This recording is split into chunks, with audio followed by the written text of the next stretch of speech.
Seigneur, s'il te plaît, donne-moi plus de sagesse. Comment faire dans telle situation? Comment faire face à tel défi? Comment faire face à telle responsabilité? Je désire au plus profond de moi de devenir un meilleur pasteur, un meilleur mari et un meilleur papa. Donne-moi plus de sagesse. Et c'est vraiment ça qui est au top de ma wishlist depuis des mois maintenant.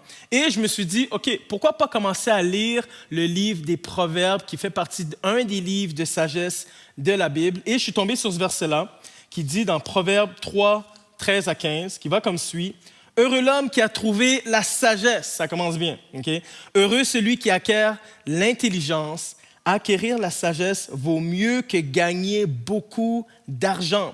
Les avantages qu'elle donne sont plus précieux que l'or, le plus fin. Elle a plus de prix que les perles et aucun trésor que tu pourrais désirer n'égale sa valeur. Imaginez comment je me sentais quand je suis tombé sur ce verset-là. Je me suis dit, OK, Dieu approuve certainement ma recherche et ma soif de sagesse. C'est certainement une bonne chose parce que la sagesse, ça vaut plus que de l'or. Et c'est aussi le titre de mon message aujourd'hui, sans surprise. La première propriété qu'on va voir ensemble, c'est que la sagesse t'aide à mettre de l'ordre dans ta vie. Si tu arrives à mettre de l'ordre dans ta chambre, tant mieux. Mais comment arrives-tu à mettre de l'ordre dans ta vie? Je ne m'adresse pas juste à une personne qui vit dans le chaos. Tu te dis, OK, ouais, tu t'adresses à quelqu'un qui c'est complètement le désordre, il n'y a rien d'aligné dans sa vie. Je pense que je m'adresse à monsieur, madame, tout le monde, parce qu'à un moment ou un autre dans la vie, on a tous à mettre de l'ordre et il faut maintenir l'ordre dans notre vie. Donc, lisons ensemble deux passages des Proverbes. Proverbe 3, 19, qui dit ceci. « C'est avec la sagesse que l'Éternel a fondé la terre et avec l'intelligence qu'il a disposé le ciel. Avant la terre était le chaos et Dieu a mis de l'ordre. » Proverbe 8, 26 à 30, qui décrit un peu ce qui s'est passé au début de la création de la terre, lorsque Dieu a mis en place les choses. Et la sagesse est aussi personnifiée.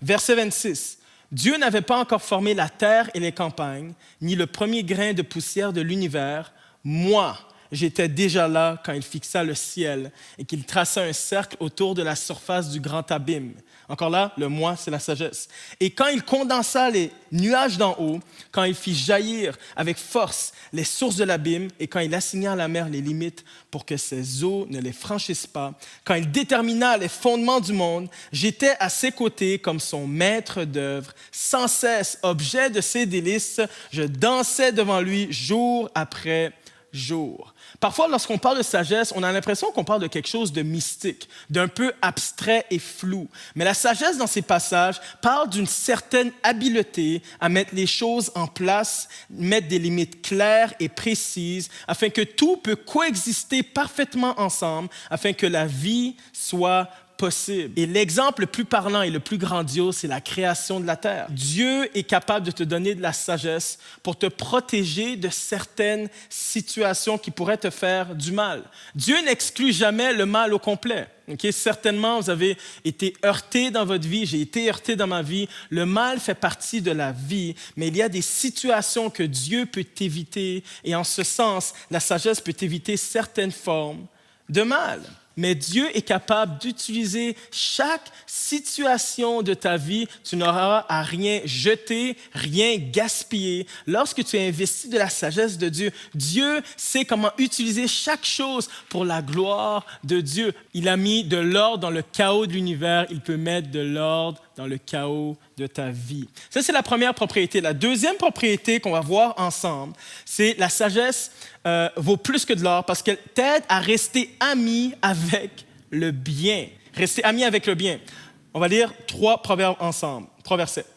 Proverbe 17, 13. « De celui qui rend le mal pour le bien, le mal ne quittera point la maison. » Proverbe 8, 13. « La crainte de l'Éternel, c'est la haine du mal, l'arrogance et l'orgueil. La voix du mal et la bouche perverse, voilà ce que je hais. » C'est l'Éternel qui parle. Proverbe 14, 16. « Le sage craint le mal et s'en écarte, mais l'insensé sûr de lui s'emporte. » Tu ne peux pas rester ami du bien si tu ne t'éloignes pas du mal. Okay? Tu ne peux pas t'écarter du mal si tu haïs pas le mal. Et tu ne peux pas haïr le mal si tu ne deviens pas le meilleur ami du bien. Et la seule manière de devenir meilleur ami avec le bien, c'est de craindre Dieu. La crainte de Dieu s'écarte du mal. La crainte de Dieu, c'est quoi? C'est d'honorer Dieu, c'est d'avoir du respect pour Dieu, c'est d'avoir Dieu en haute estime, c'est d'avoir de la révérence pour Dieu. Et alors que tu as de la révérence pour Dieu, alors que tu aimes Dieu, tu aimes ce que Dieu aime et tu détestes ce que Dieu déteste. Le mal, une des manières qu'elle se manifeste, c'est par l'arrogance. C'est correct d'être confiant, mais être arrogant, c'est mal aux yeux de Dieu. Le mal se manifeste dans l'orgueil. En fait, l'orgueil est la racine de tout ce qui est mal dans le monde. Le mal se manifeste dans la manière que tu parles à ton voisin. Il y a peut-être des images ou des conversations qui viennent à l'esprit. Le mal se manifeste lorsqu'un article n'a pas été scanné à ta sortie du magasin et tu vas dans ta voiture en te disant « c'est pas grave, il l'a pas vu ». Le mal se manifeste quand tu dénigres ou insultes quelqu'un, que ce soit en personne ou sur les réseaux sociaux. Le mal se manifeste lorsque tu falsifies des documents au niveau du gouvernement pour avoir plus d'argent. Le mal se manifeste lorsque tu te fais passer pour une autre personne dans une entrevue ou dans ton CV. Le mal se manifeste lorsque tu te venges de ton collègue de travail ou ton patron en sabotant ton travail. Le mal se manifeste lorsque tu te réjouis que ton ex passe un mauvais quart d'heure avec son nouveau copain. Le mal est beaucoup plus proche de nous qu'on le pense. Et le problème, c'est que ça détruit ta relation avec Dieu, ça dégrade tes valeurs, ça nuit à ta relation avec les autres. Et le mal et le bien ne peuvent pas coexister, mais lorsqu'on craint Dieu, lorsque tu honores Dieu, lorsque tu tiens Dieu en haute estime, lorsque tu révères Dieu, tu aimes tellement Dieu, tu veux rester tellement proche de Dieu, et Dieu, son standard est différent que le nôtre. Son concept, sa notion de la moralité est différente que la nôtre. Dieu est 3 fois saint, et nous, on est pécheurs, et Dieu nous aide à aimer, à être amoureux, à être meilleurs amis avec le bien, qui nous aide à haïr et détester le mal et à s'en écarter. Regardez ce que le roi David dit dans le psaume 141. « Ne me laisse pas tendre vers le mal de peur que je commette des actions perverses avec ceux qui font le mal. » David savait que son cœur était incliné vers le mal. Jérémie le dit dans Jérémie 17. Il dit que notre cœur est incliné vers le mal. Donc, il faut absolument qu'il y ait quelque chose qui nous pousse vers le bien. Regardez ce que Dieu dit dans Genèse 6:5. « L'Éternel vit que les hommes faisaient de plus en plus de mal sur la terre. À longueur de journée, leur cœur ne concevait que le mal. » Parfois, on pense que ce qu'on fait, les petites choses qu'on tolère sont correctes. Okay? On se dit, ça va pas, j'en ferai pas plus. Je pense que honnêtement, le bien que je fais surabonde sur le mal que je fais, mais c'est un piège. Alors que tu fais le mal, alors que tu tolères des choses, que j'ai énumérées peut-être dans la liste un peu plus tôt, le mal qui est dit comme les péchés mignons, les choses qu'on tolère, ça prend de plus en plus de place.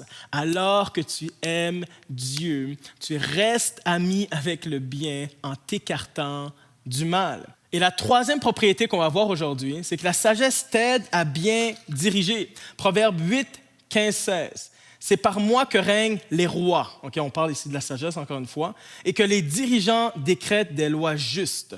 Par moi gouvernent tous les chefs, tous les hommes d'État et tous les magistrats sur la terre. » Proverbe 20, 18. « Lorsque tu fais des projets, prends conseil et ne te lance pas dans une bataille sans une stratégie bien connue. » La sagesse t'aide à bien diriger un pays, un projet, une relation amoureuse, une église, ta maison, ta vie, ton travail. Parfois, tu peux être face à des situations plus complexes qui rendent la prise de décision difficile. En passant, celui qui a écrit les Proverbes, c'est le roi Salomon. Okay? Il était rempli de sagesse et rempli d'or. Donc, si celui qui était rempli de sagesse et rempli d'or dit que ça vaut plus que de l'or, il faut l'écouter. La sagesse de Dieu n'est pas juste de l'information. La sagesse de Dieu n'est pas dénuée de force. Elle est remplie de puissance. Okay? Lorsque Dieu a créé la terre, sa parole a créé des choses remplies de puissance. Et ça dit que la terre était informe et vide. Ça dit qu'il y avait du chaos. Ça, c'est de l'opposition. Okay? Donc, Dieu est venu établir les choses malgré tout. Et lorsqu'on a des conseils, lorsqu'on a de l'information, il faut aussi la force. Et la sagesse de Dieu te donne cette force. La sagesse de Dieu te donne la capacité de mettre en application l'information et les stratégies qui sont en toi. Parce que les décisions ne plaisent pas à tout le monde. Donc, tu te dis, OK, est-ce que Je la prends cette décision ou pas. On peut se tromper, donc tu peux hésiter à prendre cette décision-là ou pas.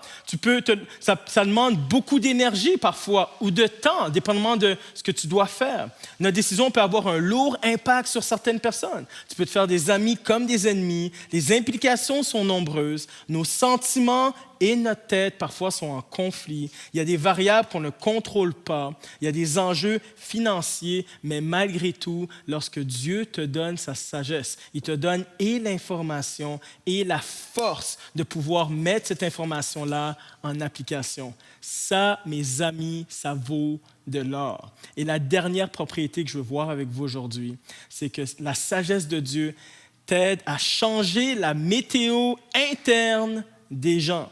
Proverbe 16, 24 dit ceci. « Des paroles aimables sont comme un rayon de miel, douces pour l'âme et bienfaisantes pour le corps. » Okay?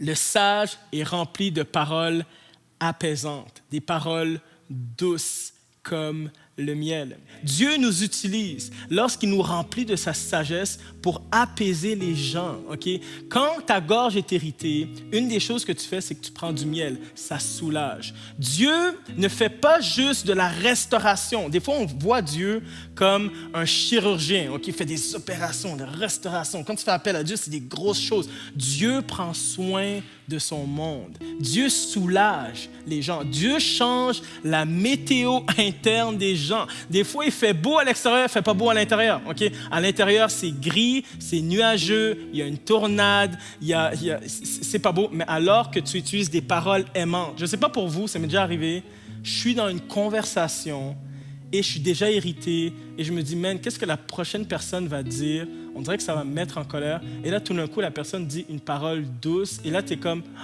le calme à l'intérieur. Et des fois, ça peut être un compliment, ça peut prendre différentes formes. C'est une posture interne de cœur, de dire, Seigneur, je te donne tout ce qui est là est à toi. Seigneur, que tu en fasses selon ton bon plaisir. Vends tout ce que tu as. Donne ta vie au Seigneur et Dieu va te remplir de ta sagesse. Continue de le chérir comme le trésor le plus grand au monde, ce qui a le plus de valeur à tes yeux et Dieu va te donner de la sagesse. C'est une des manières, il y a différentes manières dans la Bible qui disent comment avoir de la sagesse, mais c'est une des manières d'acquérir de la sagesse. Donne ta vie à Dieu. Continue d'ouvrir tes bras à Dieu.